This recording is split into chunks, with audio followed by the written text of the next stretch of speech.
Злоупотреби се случуваат во многу држави. Многу е важно како државата, владата се поставува кога нешто такво ќе биде откриено.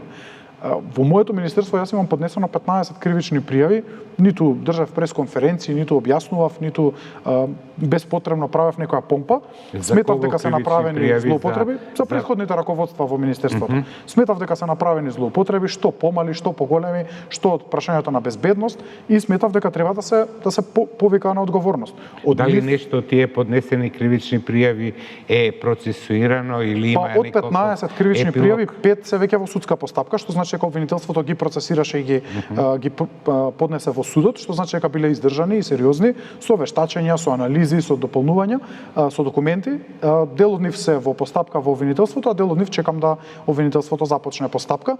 Недостасува динамика во тој дел, можам да кажам, но многу е важно да државата постојано тоа го прави. Ние имавме случај на директор на болницата за геријатриска нега, кој што заврши од оваа влада, кој што заврши како што заврши со кривична пријава и со постапка. Имаме сега директор кој што исто така е во кривична постапка. Имаме претходни раководства, дали Артан Груби, дали се директори на лотарија, дали се поранешни секретари на влада, кои што оваа влада си ги процесирала. Не снимавме апсења, не го затвараме СДСМ седиштето, не правиме притисок на да ги апсиме најблиските соработници на Венко Филипче само затоа што се политички активни. Туку методолошки работиме, постапка по постапка, со издржани аргументи, да тие на крај завршат како што треба со факти и завршат со судски одлуки како што треба. Фали динамика кај судството и кај обвинителството, фали темпо.